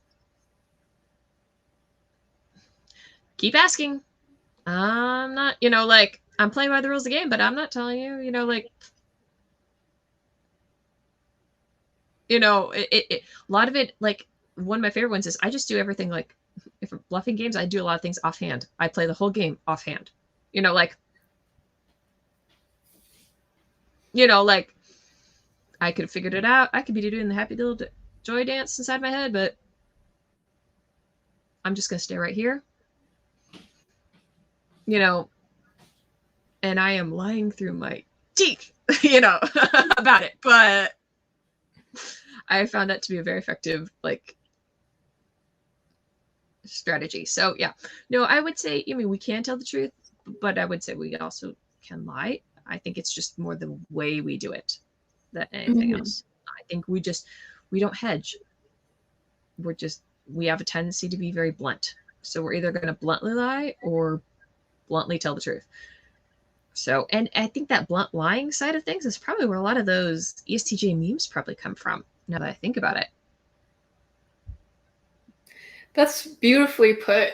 I wonder if an FP who's under stress or feeling attacked might go to their TE in a similar way. So maybe a blunt lie or a blunt truth. I've had FPs describe themselves as cream puffs. So what they do is they use their TE to like kind of be that blunt shield, the Yeah, emotional but guard. actually, I find theirs is not blunt so much as it's sharp. Yes. It's not blunt. It's not blunt. It's sharp. Like, Uh-huh. you tick them off too much, they go vicious. Like, Yes. sharp. That's the way I've noticed it. That's their defense mechanism, is they're sharp. I can do sharp. I can use TE in a sharp manner. If I'm using in a sharp manner, you've exhausted my patience probably. Like, if we're in blunt mode, we're probably still okay. We go sharp, that's danger zone for an ESTJ. That's, yeah. Yeah. You don't want to see it when we go sharp. That's Mhm. because that's when we pick up this awful mix of all four of our functions and we go for vulnerabilities. Mhm. And we will just pull that out, flay it out, and then we'll hoist it high for everybody to see. We just it's a terribly awful thing we can do, but at least we're honest enough to say we can do it, which is probably also why those memes exist. So That is too true. So Forgotten Clown asks, TE is famous for its willpower. What do you think where it comes from? I think it just comes from a desire for we desire outside world stability. That's what's comfortable to us. Comfortable to us is outside world stability. So you may see it as more willpower than other types have. I wouldn't say it's more willpower than other types have. I think it's just more of a willingness to modify the world around us because that's what makes us comfortable. It's our self-defense mechanism, to be honest. Um, if we want to feel comfortable, then we're going to control what's going on around us. Um, uh, it's hard. It's hard to sit back and not to let things happen that you don't like. It's hard to sit back and do that. It's really hard. It's a learned skill for us. That takes, honestly, far more courage to sit back and bite your tongue than it takes to go out and change the world. Mm, yeah. For And us, that's for why us, that's not for other types, but for us, that takes so much more willpower. yeah. And that's why ESTJs sometimes type out as Enneagram type 8s, because what Amy said actually right now sounded a bit 8ish. Oh yeah, It's like sitting there are down. parts of 8 that I look at and I go, yeah, I can tap that. Like I can tap into 8, not a problem. Like you can get me there, force me there, like hurt the people I love, you know, cross my values, something like that. Like that would be um put me in the right kind of job situation, Like I could think of certain jobs where that would be the case where, you tapping into 8 would be almost necessary to deal with that. So Yeah. For those who don't know, 8 is known as the challenger. It's also the one who will step out to the plate when no one else will. So it's like mhm. when someone's in a disadvantaged position or there's an injustice, an 8 Yeah. finds it harder to sit and do Yeah, nothing than to and speak that's up. one of the things about ESTJs is we very much like an even playing field. Mm. We want everybody to be able to get the chance to do things. Um, and probably ESTJs are actually one of the types that's going to try even harder to, um, if you're struggling with a basic function, ESTJs are probably going to be more willing to take the time to pull and struggle and come up with new solutions to get you there. Like, I mean, I swear, like, I think things like, uh, the old systems for, blind people to call on the phone, systems for, those kind of accessibility systems for different people. I think ESTJs invented them, to be honest. That would be something they'd be like, dude, why should this person be able to do it? Okay, well, we're gonna, okay, so how do, how do we make this even? I don't want to say we're not always interested in everybody getting the same results. I don't want to talk about that kind of quality. ESTJs aren't necessarily interested in everybody getting the same results. Always. Like that's not our forte. What we are interested in is everybody having the same accessibility to do it. Once we give you the accessibility to do something, then we're going to leave you on your own to get the results. But we're going to give you the same accessibility. If you have a literal, any kind of legitimate disability of any kind, we're very interested in evening the playing field when it comes to that, And then once we've evened it, we're going to let you play the game by yourself. Because we're not going to rig the game. We're not interested in making this even score at the end of the game. That we're not interested. Make it so everybody can play the game? Yep. Yeah, that's amazing. Justice for those involved. That's great. And so has typology terms helped you better be patient with yourself? Most of the ETJs in my life have trouble dealing with their inferior FI moments. Yeah, I would say so. But I've never had to struggle with my FI too much either. I think because I'm still within the culture I grew up with, and my husband is a FI Dom, I just kind of, I have half the ability to outsource that to people I trust and love. And so that helps. I think having people that can empathize with you about it really helps. I think ESTJs need group consensus that your FI is okay. I think it's very hard for us to have unique FI perspectives without other people sharing it. In fact, I think I would hazard to guess that we would have a tendency to abandon them. It might be something you wish you could hold as a strong truth for yourself, but if you can't find the other people who would back you up, I think it would be very tempting to abandon that position or not act on it.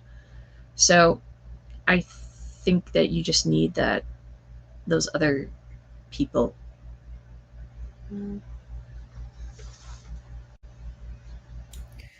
Yeah, having an FI Dom husband might really help. Yeah, with that. So that's amazing. Katie asks, how has your FI use developed over time? What kinds of situations, if any, do you find useful to incorporate FI?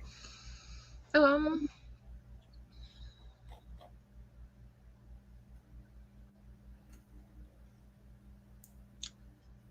think when you're trying to be compassionate, FI is very helpful because FI seems like it moves in the realm of emotions better than TE does. I think it helps, honestly, in forming convictions. It's really hard to have a conviction without FI backing it up. I mean, I do some things because it's convenient. I do other things because it's my conviction to do it.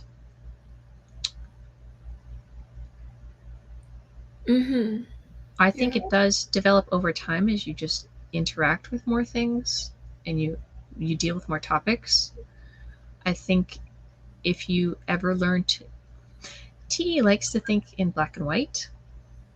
FI is far more comfortable in the gray areas than TE is. So if you're deciding that you want to add more refined thought process about things, FI is definitely helpful. Because, I mean, again, after I use the FI, I'm going to bring it back up through my TE to use it afterwards. So, but doing those things, I also think that, while ESTJs may not be the roller coaster of emotions and aspirations that other types are,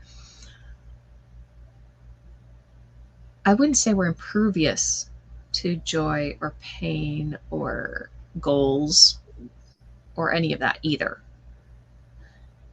And so if you're not experiencing different things at times, that would be troubling to me. That would say there's something off. I'm not saying like you have to experience everything all the time. Like, I don't have to cry all that often, you know? But it is important when I am feeling the urge to cry that I do indulge in my urge to cry. Mhm. You know, um, I'm never been ever anywhere close to depression.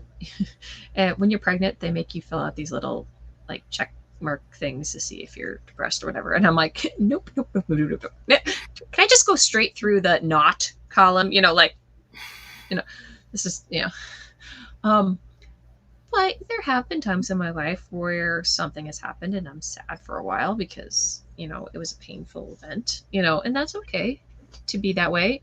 Um, I think I think as you age, you learn the rhythm of where your sweet spot is and how often you experience those other emotions, you know, and to what degree you experience those other emotions, because that can also be the tipping point.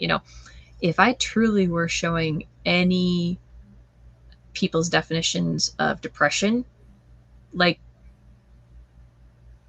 that would be, if I'm even halfway seeming like I'm depressed, you should be freaking out about me. Like, because that for me would not be, that would be a big sign that something is really, really wrong, and that's okay to know, to be that way, Um,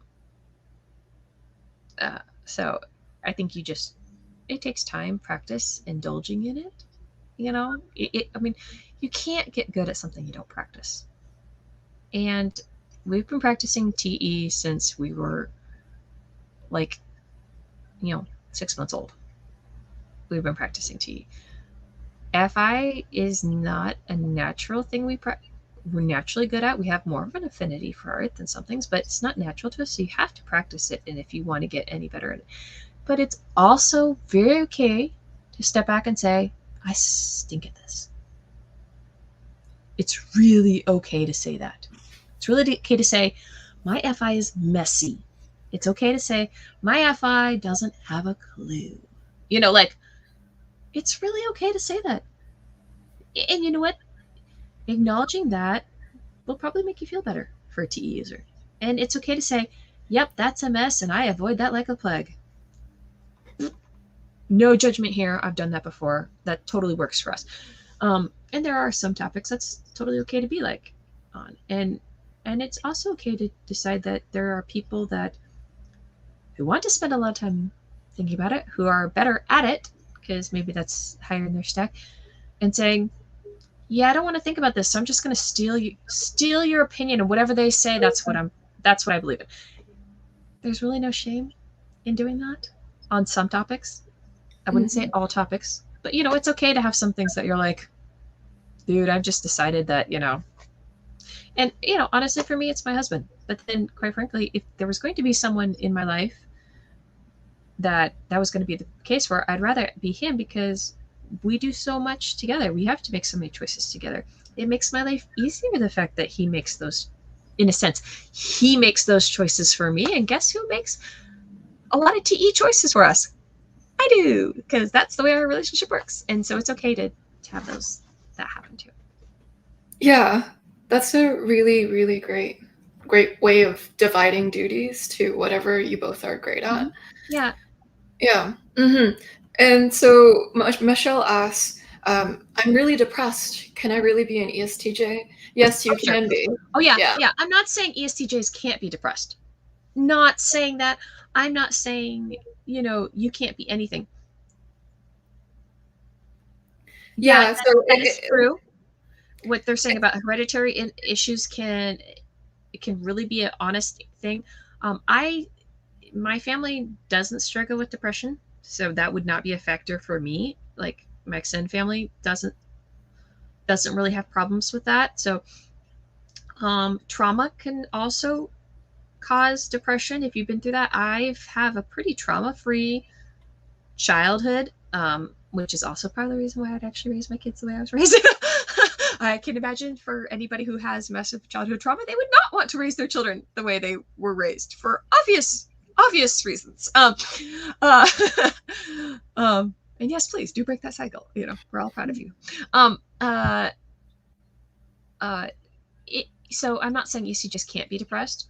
I'm saying you can learn to expect what's normal for you. Mm. The way you act, the emotions you have, your reactions to things shouldn't be surprising. We are kind of we're fairly stereotypical in our responses, like for what our stereotype is. Whatever the way we present tends to be with the way we present. And we tend to do that most of the time, day in, day out. And if we're having a freak out, guess what? Most of our freak outs are stereotypical too.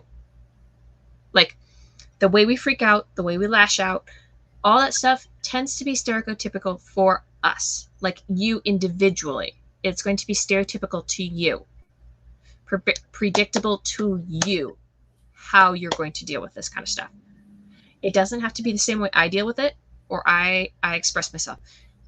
That's totally unique. There's so many different factors as to why that could be unique. That's like a whole thing of itself.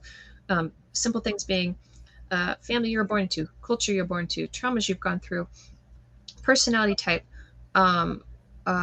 where you are in the birth order of your family, what your love languages is, what your flag, which is a totally different system, you know, what motivate different types of motivations. You know, there are so many different things, which is why when people look at you and say, hey, ESTJ is this tiny little box, you look at them and say, no, this one little part of it might be a little box, but there's so much more around this that makes me a unique individual.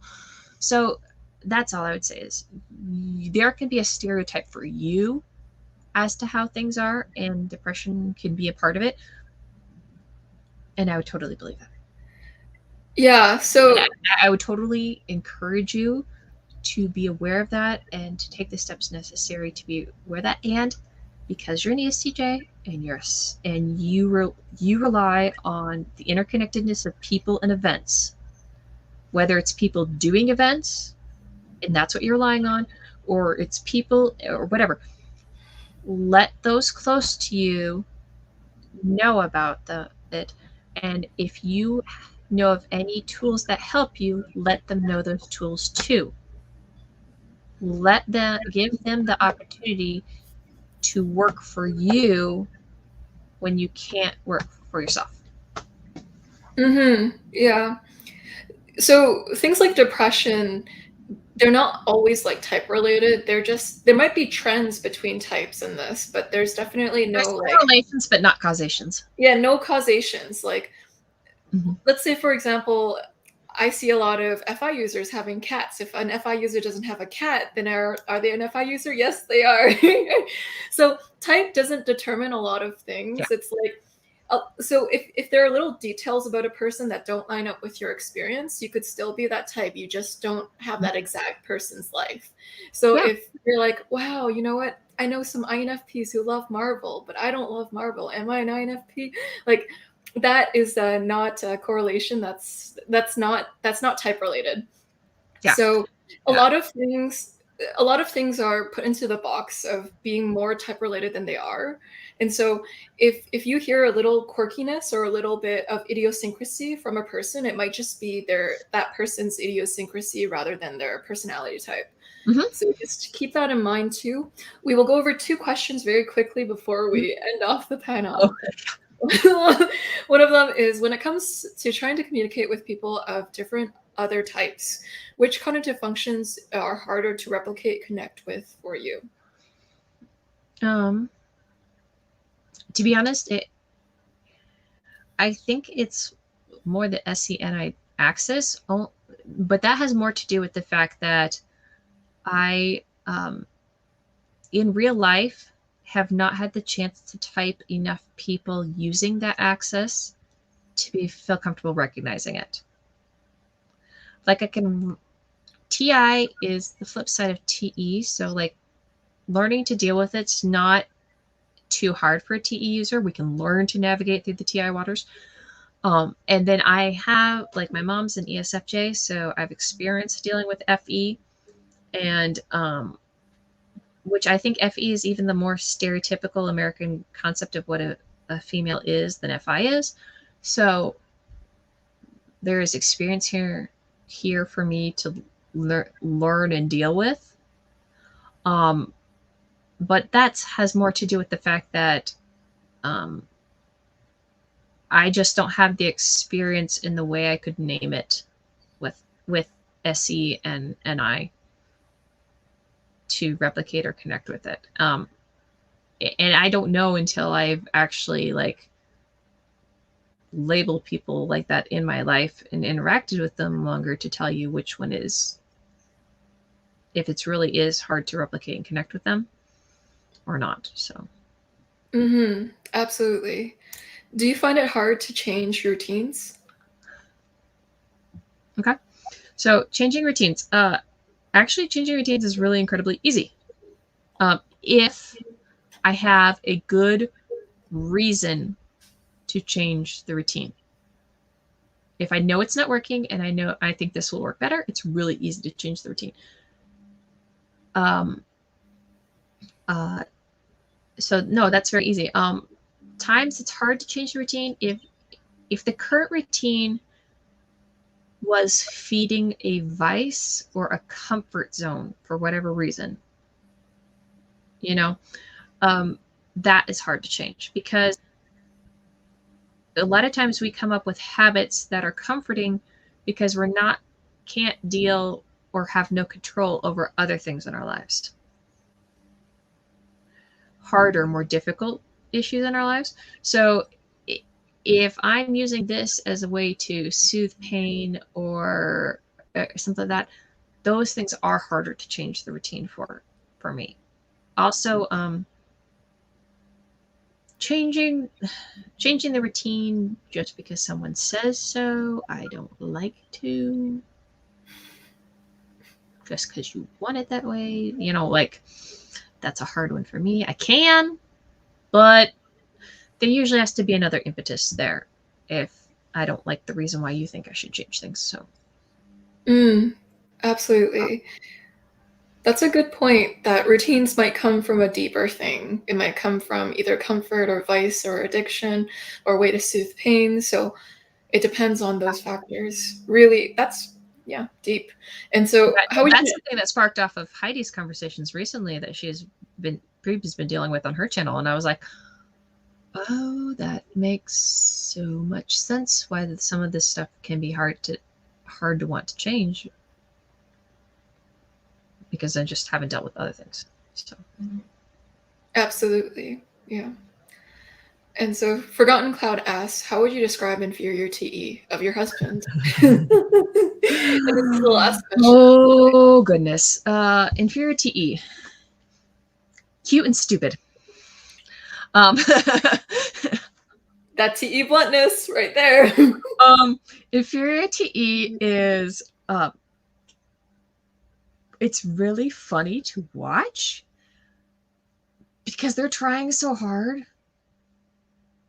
But most of the time I look at them and go, yeah, you really, there's so much more easier way to deal with this. There's an easier way to deal with this. There was a less painful way to deal with this. You're like really struggling to try and get to this thing. And then the other funny part is, and no offense to some inferior TE users, they think they're TEing and they're not. Like they want to call this TE because they're putting forth a lot of effort into this.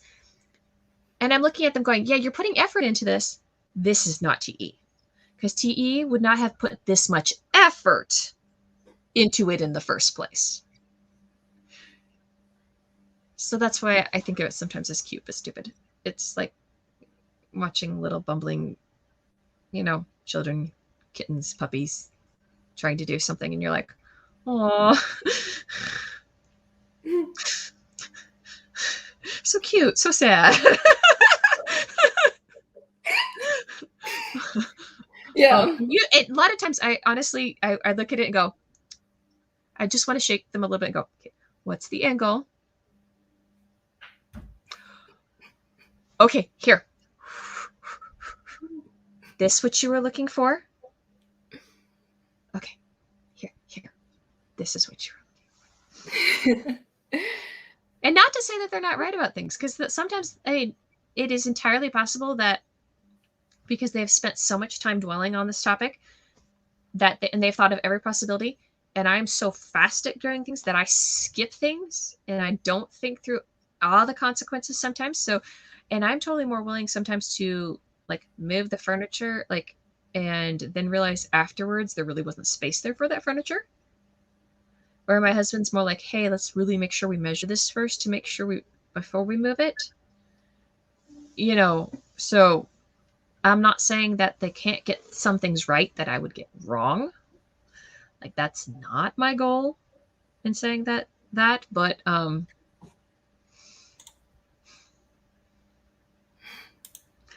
but then I'm pretty sure they look at my FI sometimes and think it's really some version of, it's not cute but stupid. They probably have their own way of describing how my FI looks as being like untrained, and oh no, I'd have to think for a while how they would describe how my FI looks. Yeah. Watching someone who has an inferior function that is your dominant function is kind of like watching a fly try to get out of a house, but like you open the window, but they're still crashing into the mirror. And it's like, I opened it for you. Get out of the house. And it's kind of like face palmy. It's like, oh, that is interesting. Well, and then there are other things they're doing, and it's like that has nothing to do with TE. And so I just sit back and let them do their thing, because you have to remember not everything needs to be TE'd. And so like, you know, or you just have to be hands off and be like, okay, this is my sphere. That's you over there. You're welcome to waste your time, do whatever over there, because that's what, you know, makes you happy. Because honestly, the other thing is you can't TE for an FI user something they won't hand you. Because if you do, you will tick them off to no end. Yeah, don't do that. That hurts you as the TE user. Like, because they get mad at you, and then, like, yeah, it's not pretty.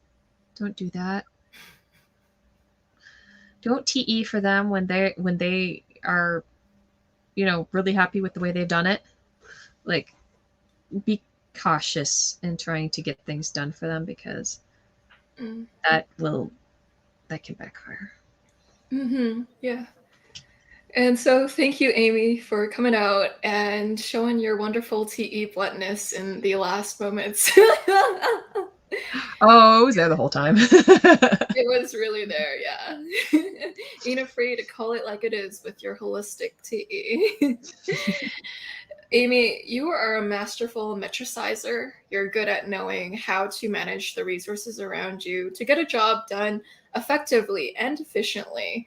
And so you kind of know how to spend your time and how to use it wisely. And you're also really good at taking templates, these SI templates, and really figuring out ways to modify them so they're more usable and accessible to those around you. And your FI is really adorable because it's very interwoven with your husband's dominant FI. So it's almost like it's a very symbiotic relationship where you help each other with the areas in which you are kind of blind spot in. Another way people put the fourth function is the motivator function too. So sometimes it motivates us in strange ways. Yeah. So that's amazing. You were really skillful with drawing distinctions, Amy. You were able to draw this distinction between truthful and blunt and sharp. And so TI isn't the only function that draws distinctions. Yeah. It's also SI. Introverted sensing likes to draw like very clean, like particular distinctions between sensory things as well. And so that's also food for thought. Mhm. You did that masterfully. Le mot juste, you were able to find the just Yeah. right word to And then I describe. hope people were able to see when I think it's kind of obvious when my NE goes off, because it happened a couple times as we were talking through this live stream, where I all of a sudden came to new thoughts and conclusions, and I hope people were able to see that those triggers as they went off, because I live in TE, but that any those any moments just all of a sudden they're there, and it's I hope that was obvious for people to see that they could It was, pick yeah. up. Yeah. Thank you for being a really good example of your type, and you're good at explaining yourself. You're heckishly articulate. We enjoy the any tangents, and yes, it was obvious. You got Oh, good. confirmation. Yeah. And so thank you everyone for dropping in your wonderful questions. Mhm. We'll see you all in the next episode. Bye.